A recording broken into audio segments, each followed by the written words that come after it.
Hard checking भाई, hard checking बहुत ज़्यादा मार्केट में ऐसे अफवाह फैल जाती है मैथ्स का पेपर आते ही कि इस साल हार्ड चेकिंग होगी। हर साल का रिकॉर्ड है भाई, हर साल का।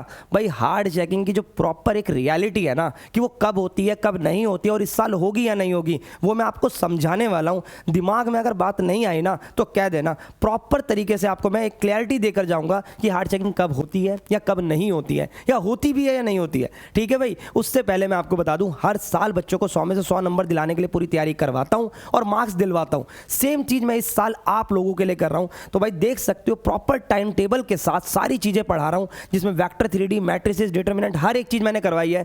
वीडियो के लिंक यहां डाल दिए हैं। सैंपल पेपर की प्रैक्टिस पूरी करवाऊंगा, साथ ही क्लास 12th की जो प्ले लिस्ट है आपके सामने मैंने रेडी कर दी है। ये देख सकते हो आप, यहां पर सिर्फ पढ़ाने के साथ साथ देखो, पढ़ाना तो है ही, उसके अलावा एनसीईआरटी से कंफर्म क्वेश्चन, सारे फॉर्मूले, रिलेटेड टॉपिक्स, कुछ नहीं भी पढ़ा है ना तो इस 6 टॉपिक्स को कंफर्मली कर लो, 50 मार्क्स इसमें भी आएंगे। ठीक है भाई, उसके अलावा एलपीपी 1 शॉट में कवर अप करा है, उसके साथ टॉपर की आंसर शीट भी अवेलेबल कर दी है और मैथ्स का ब्लूप्रिंट, और सबसे इंपॉर्टेंट चीज फॉर्मूलेज आपको एक साथ मैंने अवेलेबल करवा दिए हैं। ये सब चीजें तो एक ट्रेलर है, क्योंकि इसके बाद जो मन में डाउट आता है वो किससे पूछोगे? मुझसे पूछोगे। ये रहा भाई मैथ्स की महफिल ग्रुप, मेरा ग्रुप। ठीक है भाई, यहां पर आप आओगे, मेरा नहीं यार, हमारा ग्रुप। यहाँ बच्चों से मैं सारे जो भी उनकी क्वेरी है, डाउट है, प्रॉपर सॉल्व करता हूं भाई। कभी कभी जैसे आप लोग ना रात के 2-2 3 बजे तक जग जाते हो, उसमें भी कभी कभार मैं रिप्लाई देता हूं, और बाकी पूरा दिन तो मैं प्रॉपरली रिप्लाई देता हूं। ठीक है भाई, ये चीजें आपको बहुत हेल्प करेंगी। ठीक है, अब सीधी सी बात है, सब आपके सामने है, क्योंकि ग्रुप के अंदर सिर्फ और सिर्फ बातें नहीं होती हैं।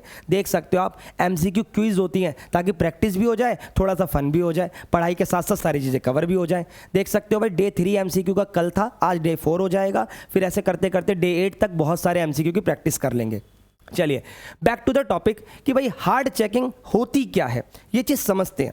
बहुत ध्यान से सुनो भाई, मेरी नज़र में ना हार्ड चेकिंग की सिर्फ हर बार अफवाह आती है, हार्ड चेकिंग कभी आती नहीं है, क्योंकि सीबीएसई की तरफ से ना टीचर्स को परफेक्ट गाइडलाइंस होती हैं कि भाई आप लोगों को इस तरह चेक करना है। ठीक है, सीबीएसई की चेकिंग हर बार नॉर्मली होती है। ये हार्ड चेकिंग की हवा आती कहाँ से है मैं बताता हूँ। आप स्कूल में पेपर में क्वेश्चन करके आते हो, अभी मैं डिटेल में भी बताऊंगा।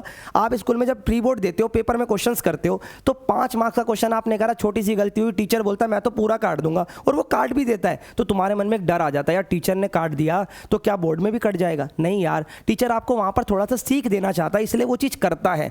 पर बोर्ड में साफ गाइडलाइंस है कि किस स्टेप पर कितने मार्क्स देने हैं, कितने मार्क्स आपको कहाँ रखने हैं, कहाँ नहीं रखने हैं। वो चीज़ भी अभी इसमें डिस्कस करने वाला हूँ, बेफिक्र रहो। अब बात आती है कि भाई ये तो क्लियर हो गया सर, हार्ड चेकिंग कुछ नहीं, फिर आती क्यों है हवा? अब देखो, दो तरीके की बातें मार्केट में फैलती है। इस साल पेपर इजी आया है, लीनियंट जो चेकिंग है वो हार्ड कर देंगे। इस साल पेपर हार्ड आया है तो मार्किंग लीनियंट हो जाएगी। ऐसा कभी नहीं होता, ये आपके दिमाग पे चीज़ें जोर मारती हैं। एक चीज़ है जो हर साल होती है, पेपर अगर ईजी आता है ना वो थोड़ा लेंथी ज़रूर हो जाता है, क्योंकि टाइम, बच्चे बोलते हैं ना पेपर छूट गया, आता तो था छूट गया, आता तो था छूट गया, तो ये होता है ईजी आने पर ना, ऐसा ही होता है। अब मान लो पेपर कठिन आ जाए, तब क्या होगा? तो भाई पेपर कठिन आने पर पेपर कभी लेंथी नहीं होता, कठिन और लेंथी कभी साथ नहीं होते। ठीक है, इजी और लेंथी साथ होते हैं। तो आई होप ये चीज़ क्लियर हुई होगी। अब बात करते हैं कि पेपर में मार्क्स हमें कैसे मिलते हैं। ध्यान से देखिएगा भाई, ये आपका मान लो क्वेश्चन है एमसीक्यू। ठीक है, एमसीक्यू क्वेश्चन में भी आप पागल वगैरह पूरा क्वेश्चन सॉल्व कर रहे हो। मैं कह रहा हूँ कि अगर आप लोग पेपर में देख रहे हो कि ये बी ऑप्शन इसका सही है मान लो, तो आप सीधा यहाँ पर बी लिखोगे ना तो भी नंबर मिलेगा। ये देखो भाई, मैं आपको दिखाता हूँ। ये अगर आप यहाँ बी भी लिखते हो ना, या डी लिख दिया, मतलब मैंने तो वहाँ ऐसे यहाँ भी बोल दिया, आपने डी लिख दिया तो भी मार्क्स मिलेगा। अगर आप ये चीज़ लिख रहे हो तो टू गुड, नहीं लिख रहे हो तो वेरी गुड, कोई दिक्कत नहीं है। ऑप्शन मैटर करता है, अगर आपका ऑप्शन सही है तो आपको नंबर मिलेगा, अच्छा मिलेगा। एक सजेशन दूंगा कि जितने भी एमसीक्यू है ना उन सबको एक ही जगह पर करना, बस इस बात का ध्यान रखना जितने भी हैं। अब आप कहोगे सर मेरे को तो 10 एमसीक्यू आए, 5 नहीं आए, तो उसका क्या करूँ? भाई 1 2 3 4 5 6 7 8 9 10 11 12 13 14 15 16 17 18 19 20 तक नंबर डाल दो, क्योंकि ऑप्शन ही तो लिखना है। जब याद आए तब लिख देना, क्या दिक्कत है? जब बाद में समझ में आए तब लिख देना, पर एक ही जगह रखना। अब बात आती है 2 मार्क्स वगैरह के क्वेश्चंस में मार्क्स कैसे मिलते हैं। आओ दिखाता हूं मैं आपको, ध्यान से देखना। जैसे कि मान लो ये 22वां क्वेश्चन है, पहले क्वेश्चन देख लो इसका। अब क्वेश्चन देख लो पहले इसका, फिर 5 मार्क्स का भी बताऊंगा, ग्राफ वाला भी बताऊंगा, केस स्टडी भी बताऊंगा। रुक जाओ, कौन सा क्वेश्चन था भाई? 22वां। देखो देखो आपसे बोला find the interval in which the function is increasing. तो सबसे पहले जब आपने उस फंक्शन का डेरिवेटिव करा, डेरिवेटिव सबको आता है, आपको एक नंबर मिल गया। ध्यान से देखो, ये एक हो गया, एक नंबर, दो नंबर, एक सेकंड, ये मिसप्रिंट हो रखा है भाई, ये ना मिसप्रिंट है, एरर, मैं आपको क्लियर करता हूँ।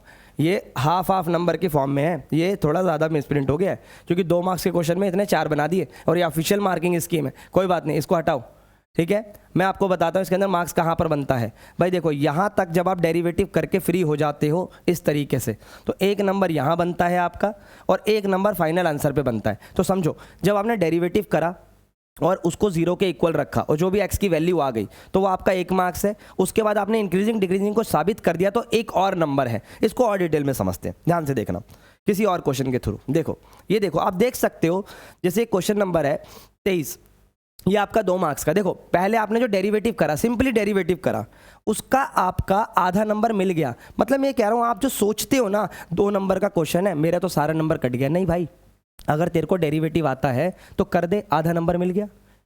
फिर डबल डेरिवेटिव कर दिया, आधा और मिल गया। फिर फाइनल आंसर निकाल दिया, एक पूरा मिल गया, बन गए 2 नंबर। स्टेप बाय स्टेप जितना स्टेप आता है करो, क्योंकि अब ये टीचर की मर्जी नहीं होती है। आप सीबीएसई के टीचर से भी बात करो, किसी अगर स्कूल वालों से, वो अपनी मर्जी से पेपर चेक नहीं करते, उनको गाइडेंस होती है कि ये ऐसे करना है, ये ऐसे करना है, ठीक है। ये नहीं कि बच्चों को फेल करना है इस बार। अबे पागल थोड़ी ना है भाई सीबीएसई कि भाई मैं तो फेल करूंगी बच्चों को, मैं तो इस बार जबरदस्ती पास करूंगी बच्चों को। नहीं भाई, ऐसा नहीं होता। वो अपने हिसाब से हर बार चीज़ों को सेम रखते हैं।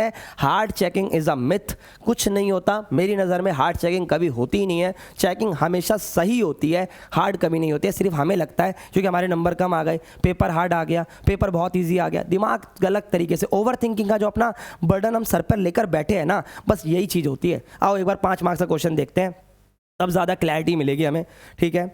ये लो भाई, 5 मार्क्स का क्वेश्चन आ गया हमारे सामने, ये रहा।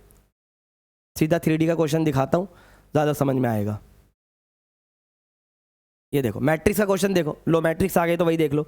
मैट्रिक्स के क्वेश्चन में जब आपने ये AX वाला क्वेश्चन है, इक्वेशन वाला क्वेश्चन है, ये कौन सा क्वेश्चन है, इक्वेशन वाला, देख सकते हो आप। इक्वेशन सबको पता है, सबने करा है भाई, इक्वेशन वाले क्वेश्चंस काफ़ी करे हैं। हाँ ये रहा, ये देखो, ये रही इक्वेशन, ये इक्वेशन है ना, देख लिया आपने। अब सॉल्व करते हैं इसे, आ जाओ देखो मेरे साथ। यहाँ पर अगर आप देखोगे तो सबसे पहले A, X और B की फॉर्म में लिखा और जैसे ही आपने डिटर्मिनेंट निकाल दिया, 5 नंबर के क्वेश्चन में आधा मिल गया, ठीक है भाई। फिर उसके बाद जब डिटर्मिनेंट की फाइनल वैल्यू आ गई तो आधा और मिले। देख रहे हो आप, डिटर्मिनेंट निकालने का 1 नंबर नहीं है, डिटर्मिनेंट बनाने का आधा नंबर, सॉल्व करने का आधा नंबर, पूरा डिटर्मिनेंट 1 मार्क्स का हो गया, 5 में से 1 बन गया। फिर जैसे ही आपका एडजॉइंट आ गया, देखो एडजॉइंट में 1.5 नंबर मिल रहा है, मतलब अगर आपने कोफैक्टर निकाले तो आधा नंबर वहाँ भी मिलेगा। फाइनल एडजॉइंट के बाद 1.5 नंबर वहाँ मिल गया। देख रहे हो स्टेप मार्किंग। अगर कई बार क्या होता है, टीचर आता है पेपर छीन के चला जाता है। छीनता क्यों है भाई, उसको भी पेपर लेना है आपका, आप लेट कर रहे होते हो, और जब पेपर आप वो लेट कर रहे हो, छीन लिया लेकिन आपका आधा क्वेश्चन हो गया था तो वहां इतना नंबर मिलेगा। उसके बाद जैसे ही आपने इन्वर्स निकाल दिया, बचा हुआ स्टेप पुट कर आधा और मिल गया। फिर x बराबर a इनवर्स b है, वो आपका आधा और नंबर दे देगा। फिर जैसे ही आप x y z की वैल्यू निकाल दोगे फाइनल कैलकुलेशन के बाद, 1.5 नंबर वहां मिलेगा। ऐसे 5 नंबर बनते हैं यार। आप क्यों सोच रहे हो कि आपका आधा क्वेश्चन गलत हो गया पूरा नंबर कट जाएगा? दिस इज ऑल अबाउट आप प्री बोर्ड। प्री बोर्ड में ऐसा हुआ इसलिए हमें ऐसा लगता है, बट पेपर में ऐसा नहीं होगा, ये बात याद रखना। चलिए बहुत बढ़िया, और देखते हैं। देखो इमेज वाला क्वेश्चन देखो, 5 मार्क्स का, ध्यान से देखो। स्टार्टिंग, ये चीज तो क्वेश्चन की लाइन है, ये तो क्वेश्चन है भाई। इसका बस एक बेसिक सी इक्वेशन बनाकर लिख दिया, आधा नंबर मिल गया, और उसको सॉल्व कर दिया, आधा और मिल गया, 1 नंबर बन गया। ये लो, और प्रॉपर लाइनिंग सॉल्व कर कर उस L की वैल्यू निकाली, 1 और मिल गया, 2 मार्क्स बन गया भाई। ये लो भाई, और क्या चाहिए इससे ज़्यादा? और दिखाते हैं, आ जाओ। देखो भाई, यहाँ देखो, जब आपने वो P निकाला, मिड पॉइंट वाली बात बताई और मिड पॉइंट को सॉल्व करा तो 1 नंबर वहाँ मिला, ठीक है। और जब फाइनल आंसर बताया जहाँ इमेज है और लाइन है, 1 नंबर वहाँ मिला, और फाइनल में जो डिस्टेंस पूछा था 1 नंबर वहाँ मिला। This is called step marking. आप ये कह सकते हो स्टेप वाइज मार्किंग होगी, ये मत बोलो कि कठिन होगी। आप बेवकूफ़ अगर ये बात बोल रहे हो तो, ठीक है भाई। और आ जाओ, और दिखाते हैं आपको। ये देखो केस स्टडी। केस स्टडी हर बार मैं कहता हूँ, यहाँ पर बच्चे को क्या लगता है, ये भी गलतफहमी दूर करता हूँ मैं आपकी, ध्यान से सुनना। केस स्टडी कभी भी आए ना, बच्चों को क्या लगता है कि भाई मैं पहला दूसरा तीसरे का आंसर दे दूं और मेरे को मार्क्स मिल जाएंगे। नहीं भाई, अब केस स्टडी एमसीक्यू थोड़ी ना आ रही है जो आप ऐसा करोगे तो मार्क्स मिल जाएगा। समझना, कोई भी केस स्टडी आ रही है तो सबसे पहले ना आप लोग एक डेटा क्रिएट करोगे जो भी कि आप क्वेश्चन के लिए करते हो। फिर आपका जो पहला पार्ट है उसे सॉल्व करो, सेकेंड पार्ट सॉल्व करो, फिर थर्ड पार्ट सॉल्व करो।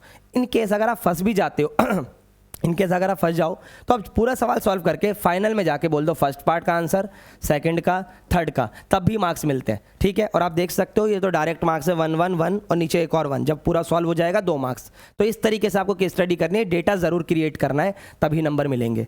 अब चलते हैं अपने ग्राफ वाले क्वेश्चन पे, जो कि सबसे ज़्यादा बच्चों को लगता है कि हाँ भाई ये कैसे आएगा।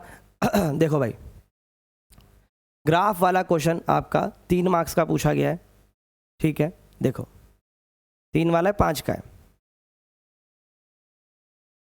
ओके, ये रहा। देखो भाई, ग्राफ वाले क्वेश्चन को अगर आप ध्यान से देखोगे तो हर एक चीज़, सबसे पहले क्वेश्चन में इक्वेशन दी हुई है, इक्वेशन लिख दी, उस ग्राफ बना दिया। तो सिर्फ ग्राफ का, अगर आपका ग्राफ करेक्ट और आप कुछ और नहीं कर पाए तो सिर्फ ग्राफ के भी आपको मार्क्स मिलेंगे। ग्राफ के आपके लगभग 2.5 नंबर हैं। कैसे? 1.5 नंबर ऐसा, और जो आप कॉर्नर पॉइंट को मेज़र कर लेते हो ना उसका 1 नंबर। 2.5 नंबर सिर्फ ग्राफ के हैं।